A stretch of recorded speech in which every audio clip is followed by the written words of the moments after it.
साल था 2011। लाहौर के अंदर एक अमेरिकन शहरी दो पाकिस्तानी जवानों को दिन दिहाड़े गोली मार देता है, जिनका नाम फैजान हैदर और फहीम शमशाद था। शहर भर में गुस्सा था, प्रोटेस्ट भी हुए, मीडिया ने आवाज भी उठाई, लेकिन कुछ हफ्तों बाद रेमन डेविस पाकिस्तान छोड़कर अमेरिका चला गया। ना कोई केस हुआ था, ना ही कोई सजा हुई थी। उस दिन हर पाकिस्तानी ने महसूस किया कि असल पावर हमारे पास नहीं, असल पावर कहीं और है। और ये सिर्फ एक इंसिडेंट नहीं था, ये हमारे सिस्टम का रिफ्लेक्शन था। पाकिस्तान के पास न्यूक्लियर वेपन्स हैं, मुस्लिम दुनिया की बड़ी फौजों में से एक फौज है और दुनिया के अंदर एक ऐसी जियोग्राफिकल लोकेशन है जिसके ऊपर हर सुपर पावर की नजर होती है। फिर भी सवाल ये है कि पाकिस्तान इतना पोटेंशियल होने के बावजूद क्राइसिस में ही क्यों फंसा रहता है? जवाब बहुत सिंपल है कि पाकिस्तान इतना कमजोर इत्तफाकन नहीं हो सकता। पाकिस्तान को एक प्रॉपर डिजाइन के जरिए इतना कमजोर बनाया गया। अस्सलाम वालेकुम, मुझे अदील कहते हैं और आज की इस वीडियो के अंदर हम समझने की कोशिश करेंगे कि ये यूजलेस सिस्टम बनाया किसने है और वेस्ट को हमारी इस कमजोरी से फायदा क्या होता है।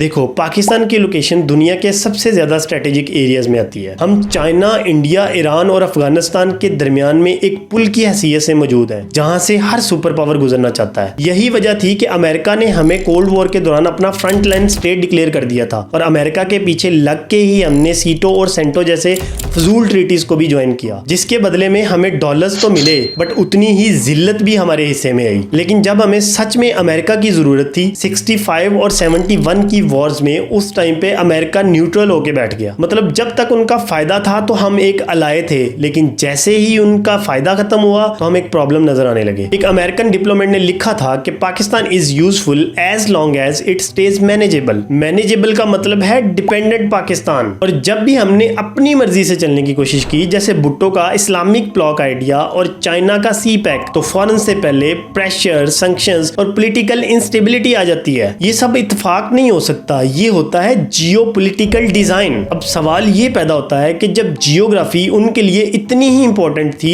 तो इसको कंट्रोल करने का सबसे आसान तरीका क्या था? और जवाब है इकोनॉमी। पाकिस्तान इंडिपेंडेंस के बाद 23 दफा IMF के पास गया, मतलब हर 3 साल बाद हम वापस उन्हीं के पास जाते हैं। और आज पाकिस्तान का कर्जा 130 बिलियन डॉलर से ज्यादा है और अगले 3 सालों में हमने सिर्फ IMF के ही 7 बिलियन डॉलर से ज्यादा देने हैं। हर लोन के साथ एक ही कहानी होती है कि सब्सिडी हटाओ, टैक्स बढ़ाओ और रुपये गिराओ, और इसका रिजल्ट इन्फ्लेशन, करेंसी डीवैल्यू और इंडस्ट्री क्लोजर की सूरत में हमें नजर आता है। 1994 में जब हमने एनर्जी सेक्टर को प्राइवेटाइज किया था तो उस टाइम पे IMF ने इसे रिफॉर्म कहा था और आज सर्कुलर डेट 2.6 ट्रिलियन रुपीस से भी ज्यादा है। इकोनॉमिस्ट डॉक्टर कैसर बंगाली ने सही कहा था कि जब IMF आपको लोन देने आता है तो वो आपको खाली लोन देने नहीं आता, बल्कि आपकी पॉलिसीज भी लिखने आता है। तो जब पॉलिसीज ही किसी और की हाथ की लिखी हुई होंगी तो फिर सॉवरेनिटी कहां पे रह जाती है? 9/11 के बाद पाकिस्तान को मेजर नॉन नेटो अलाय का स्टेटस मिला और अमेरिका ने 33 बिलियन डॉलर्स भी दिए। 2004 से 2018 तक 430 ड्रोन्स अटैक हुए, जिनमें 2500 से ज्यादा लोग मारे गए और इनमें बहुत सारे लोग मासूम थे। एक सेल्फ सफिशिएंट कंट्री में फॉरेन ड्रोन्स आकर लोगों को मारते रहे और हम सिर्फ कंडेम करते रहे। ये अलायंस नहीं बल्कि ये एक डिपेंडेंसी थी। अमेरिका ने हमसे अफगानिस्तान वॉर के लिए सप्लाई रूट्स लिए, एयर बेसिस ली, लेकिन जब अफगानियों के हाथों जलील हुआ तो सारे का सारा ब्लेम भी हमारे ऊपर ही डाल दिया। और जब हमने रेजिस्ट किया तो FATF, ग्रे लिस्ट और डिप्लोमेटिक प्रेशर शुरू हो गया। ये सब मिलकर एक ही सिग्नल देता है कि स्टेबल पाकिस्तान वेस्ट की नजरों में कहीं दूर दूर तक एग्जिस्ट नहीं करता। जब मुल्क अंदर से अनस्टेबल होता है तो उनके पास हमेशा एक एक्सक्यूज होता है कि पाकिस्तान को सपोर्ट चाहिए, और हर दफा वो सपोर्ट के नाम पर पाकिस्तान के ऊपर और ज्यादा कंट्रोल ले लेते हैं। वेस्टर्न मीडिया के अंदर पाकिस्तान हमेशा एक टेररिस्ट, करप्ट और अनस्टेबल कंट्री के तौर पर दिखाया जाता है। Let me show you this photograph.